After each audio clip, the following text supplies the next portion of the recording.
Qual è il messaggio che volete dare con questa protesta? Allora, il messaggio che noi vogliamo dare è zona rossa sì, scuole chiuse no.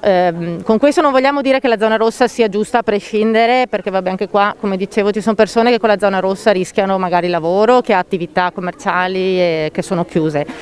Però crediamo che comunque, ok, per la diffusione del virus magari serve anche la zona rossa, limitare gli spostamenti, le socialità, ma noi grandi in qualche maniera ci sappiamo difendere, no, da queste chiusure.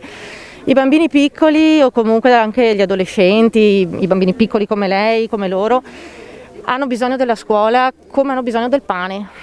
Quindi come sono aperti gli alimentari, noi crediamo che le scuole devono far parte dei beni di prima necessità. Perché appunto noi magari abbiamo le spalle larghe e anche noi facciamo fatica ormai dopo un anno, comunque. Però loro, no, insomma, loro vedo anche con i miei figli, sono comunque cambiati in un anno di lockdown, un anno con questo periodo, ecco. E tornare a scuola a settembre pur con 1000 regole, perché guarda, non ti dico, anche il lavoro che hanno fatto la scuola, anche per quello, si scredita anche quello che è stato fatto a livello di istituzioni, perché la scuola si è impegnata tantissimo per rendere l'ambiente sicuro. Loro da settembre non hanno perso un giorno di scuola a colpa del virus. Quindi crediamo che non sia necessario, ecco, chiudere le scuole per contrastare il virus. Secondo noi non è questa la maniera e loro non se lo meritano, insomma. Ci sono tante altre cose da fare prima. Quindi è il fallimento della didattica a distanza? Non un fallimento, perché comunque anche là la scuola, loro hanno sempre fatto scuola didattica a distanza, l'hanno fatta, sono andati avanti col programma, certo non è la scuola in presenza.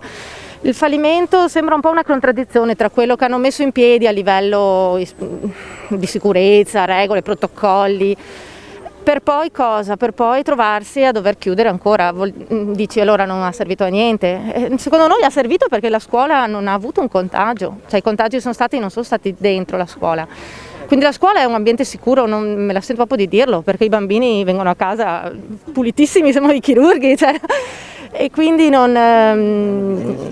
sì, esatto, oltre a essere sicuri dentro la scuola hanno bisogno della scuola proprio al di là della didattica, proprio a livello sociale, per crescere. Mio figlio di 10 anni mi ha detto: io a scuola imparo a vivere, imparo a litigare, imparo a fare tante cose, e quindi cosa gli rispondi? La scuola è chiusa, e quindi per questo abbiamo detto basta, adesso è ora di fare qualcosa.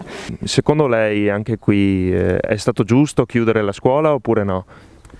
Beh, il mio parere conta fino là. Ovviamente questa chiusura non è colpa degli enti locali o così, è una ordinanza che arriva dal governo, arriva dalla regione, e quindi, che dire, bisogna accettarla. Io capisco che questa chiusura delle scuole provocherà sicuramente dei problemi sia a livello dei ragazzi, a livello dei genitori.